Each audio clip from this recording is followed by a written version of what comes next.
Hey everybody, wow, scintillating Sunday night football game. How about the Atlanta Falcons and Julio Jones with what was that, a 60-yard run to score an incredible touchdown, just catch behind the line of scrimmage and he ran to score. Something else. And the Falcons pulled it out 24-20.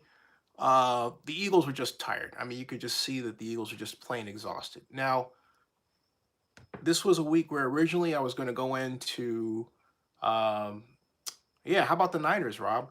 Originally, I was going to go into the Bay Area for my friend Alan Michon's wedding, and for a lot of personal reasons, needed to stay here. I realized, folks, I was just flat tired. Um, just when you run an internet business, it's very easy to get exhausted, and so I decided to do things a little different way. In that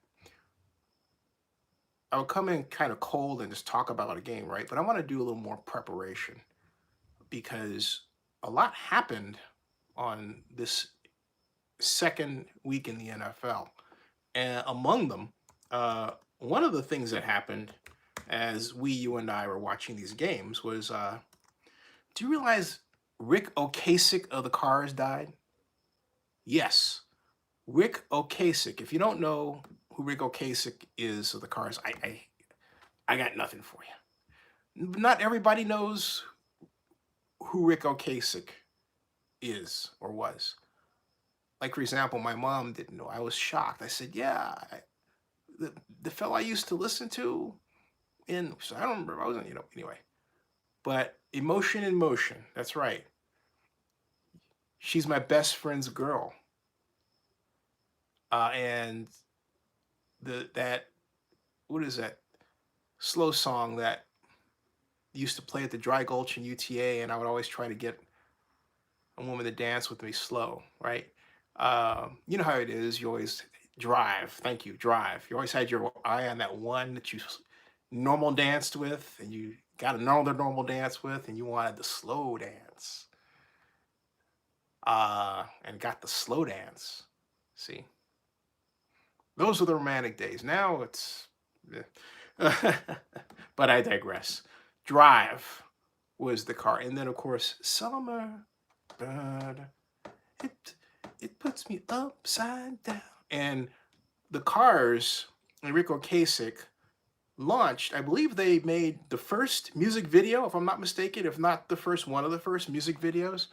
I want to talk about them more in depth, but it caught me off guard. It was right in the middle of watching the Falcons game. It's like, oh my god, I want to stop and vlog this, and I was just too tired. I was just exhausted. So I'm gonna come back, and I keep saying that, but I love to vlog. This is such an amazing medium, there's nothing like it. I don't get this texting and writing and all this.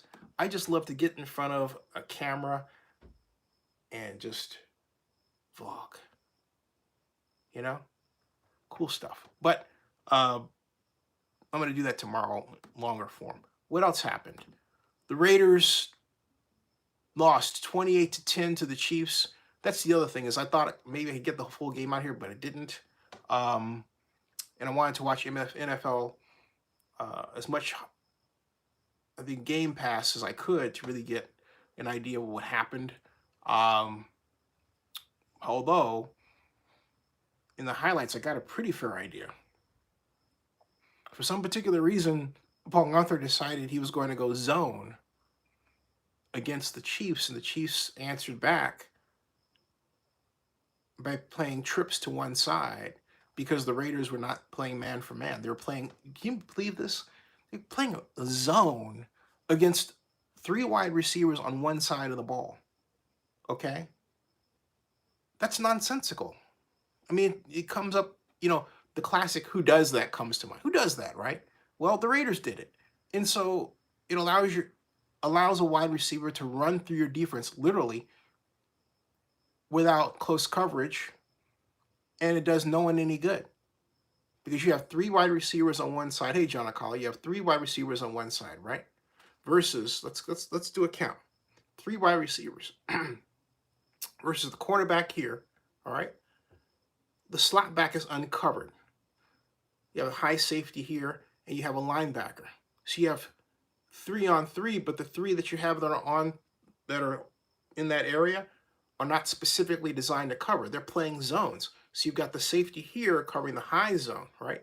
You got the quarterback covering this low zone, where Tom Landry used to call kicking, okay? And then you've got this linebacker covering the hook zone. So what happens is a slot guy runs right by him. All you have to do is have this corner go here, the slot go here, and then this one go down the middle. And guess what? Our poor little safety over here gets overwhelmed. Touchdown! And that's exactly what happened to the Oakland Raiders. The Chiefs are not slouch people, okay? So you can't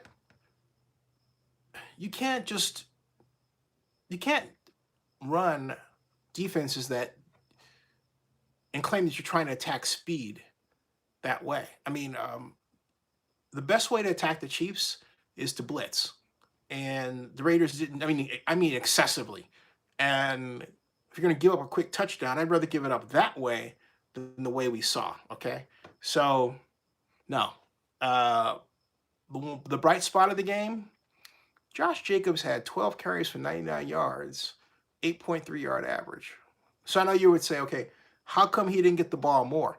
But my answer would be, well, hey, because of the coverage issues that I just explained, Mr. Mahomes, Patrick, was throwing the lights out at the Coliseum, and it was day.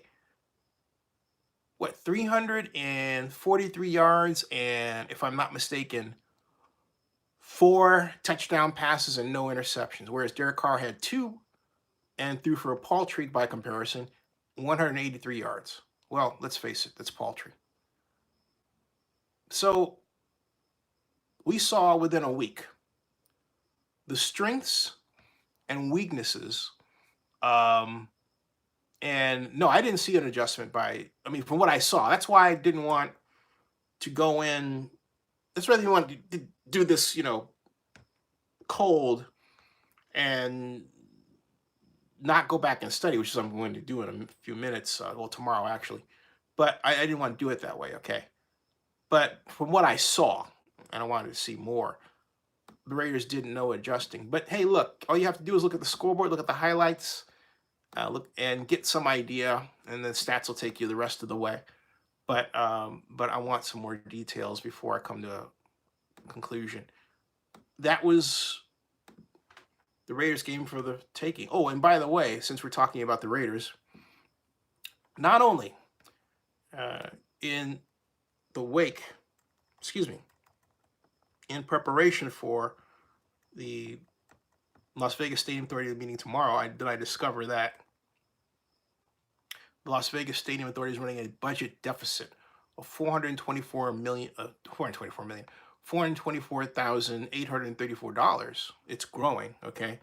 But also, according to the construction monitor, Jones Lang LaSalle, folks, get this. There's change orders out there that they have to get approval to do because they don't have the money to do them. They have to find the money to do them. That's what was written. They have to, you hear what I'm saying? They have to find the money to do it. All right, I will repeat. They have to find the money. Find the money, okay? They have to find the money to do it. So they have 6 founding partner sponsors. They need between 11 and 14. So I estimate they're $600 million short from that alone. Then they're talking about opening the stadium in a year. And they're going to make these workers work 24-hour shifts and make it sound so heroic and all this stuff. I mean, and for what? I mean, no one's ever explained to me why these workers, and there aren't as many as they thought, are being worked like mules. And where is the employment organizations on this? It's not that I don't want the stadium built. Las Vegas needs the stadium. Okay? But if you're going to do it right. This stuff is ridiculous. Listen to this. Listen to this, okay? Listen to this, please. All right. Uh, it says the reason. Oh, listen to this. Listen to this. Although the budget Although the budget's remaining funds appear adequate at this time to complete the current and improved scope of the project, there are 26 million in pending change orders that are being negotiated for inclusion into the budget, and additional and needed sources of funding are being considered to address the pending change orders. Once approved by lenders, which means they have to borrow money, and stadium authority, the budget will be increased as needed. It's going up. Similar concerns were cited. This is still Jones Lang LaSalle writing this, okay? Okay. Oh, and that's been confirmed, Rob? Okay, thanks. Similar concerns were cited relative to the offsite infrastructure budget, as the construction monitor noted most offsite work is being currently priced out, while providing some uncertainty relative to the sufficiency of the offsite infrastructure budget. While the construction monitor continues to reference scheduled delays primarily attributable to structural steel deliveries, it also reported, which means they're still having trouble getting steel on time. Wow. It also reported that, quote, work sequences, schedule logic ties, and activity durations are also being refined and updated as the project progresses, which means they're making changes as they need to, okay?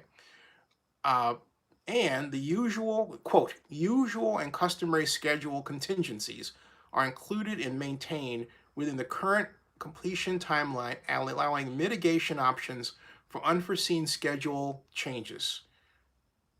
The construction monitor, what does that all mean? It means basically every time they find something new or problem, they have to fix it, which means they have to adjust the schedule to deal with the problem. That's what that means. All right, it gets better. The construction monitor further noted that field level work, including slab on grade, masonry, and mechanical, electrical, and plumbing installations, are 6 to 8 weeks ahead of schedule.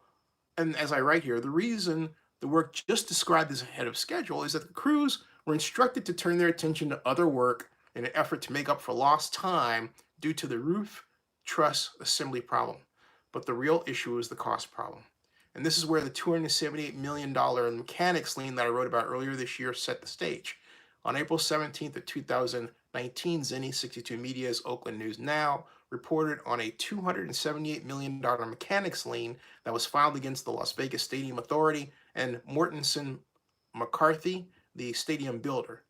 As I wrote then, the mechanics lien was filed by Merrill Steel, and the letter supporting it and documentation was presented to the Las Vegas Stadium Authority as part of the agenda for the March 21st meeting. Bradley G. Taylor, a Las Vegas attorney for the law firm of Gordon, Reese, Scully, Manscally, submitted the mechanics lien on behalf of Wisconsin-based Merrill Steel. My real estate lawyer source said, quote, filing a mechanics lien is no small thing. It means someone is demanding to be paid for material and services rendered and has not been paid. On normal situations, with a project this large, over $2 billion in costs, you have deep pockets. Think about that. You have deep pockets. And there would be a performance bond to cover the costs so that contractors like Merrill Steel are paid. And Oakland News Now reported, the documents placed on the website of the Las Vegas Stadium Authority and provide a link, revealed that a performance bond was indeed filed, but its total value of $105 million, whereas the total value of work done was $172 million, and only $93 million was paid, leaving $70 million due. And that's not counting the $29,232,743 of approved change orders, quote unquote, and the $69,876,679 of pending change orders, quote unquote. Okay? Or the $99,109,423 in change orders placed by Merrill Steel alone during the course of their work in building a stadium to the point it's at today, and that was back in March. Quote, "It looks like someone wasn't paid all they were owed," my real estate lawyer source observed. And I add brand new.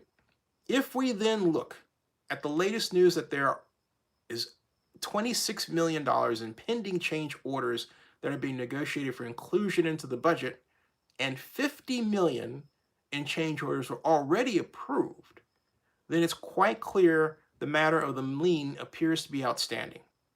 The $69,876,679 of quote pending change orders unquote would have to include the $26 million in pending change orders that are being negotiated in its total.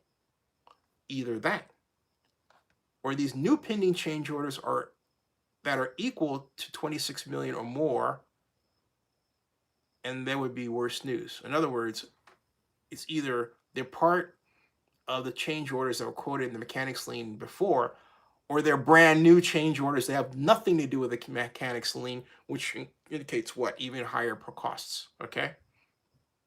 In either case, the matter has not been sorted out by Las Vegas Stadium Authority, Mortensen McCarthy, or the Oakland Raiders.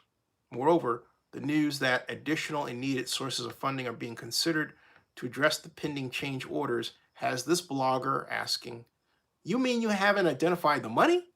What happened to the contingencies budget?" The answer in that case is that it's obvious that the $100 million set aside was not enough of a budget contingencies amount of money. On top of that, Las Vegas Stadium and the Raiders only have 6 of the needed 11 to 14 base founding partners, which translates to a funding hole of about $600 million at this stage of the building of the stadium, according to my personal estimates. Admitting that additional and needed sources of funding are being considered to address the pending change orders is a big deal. Put another way, it reads like the project has a money problem. The other question is, how does this news impact the stadium schedule? That question, too, wasn't taken up at all in the report. And then there's this paragraph I'm about to read you, which appears in the section of concern from the report. Quote, "Similar concerns were cited relative to the off-site infrastructure budget, as the construction monitor noted most off-site work is currently being priced out and providing some uncertainty relative to the sufficiency of the off-site infrastructure budget. The off-site, this is me talking. The off-site infrastructure budget early on was thought to include the cost for upgrades to the road system, estimated to be around, get this, $900 million, according to the Nevada Department of Transportation. I should provide the link for the earlier report there. It's surprising that matter, which first arose in late 2017, has not been resolved. Stay tuned." That's a mess, folks. What I basically just told you in plain, lengthy, long-winded English is they're running out of money. And they have to find new sources of funding to deal with the change orders they need to install. Otherwise, they can't install them. But the other question is, how much does that set you back? And these change orders, are they necessary to make a safer structure? Wow, what are they? This is becoming a mess, all right? I mean, this is plain, straight out becoming a mess. So anyway, I want to pick that up tomorrow. The Stadium Authority meeting is at 11:30 Pacific, which is 2:30 out here. And I'll be watching it. But I'm going to get some rest. Talk to y'all later. Thanks. See ya.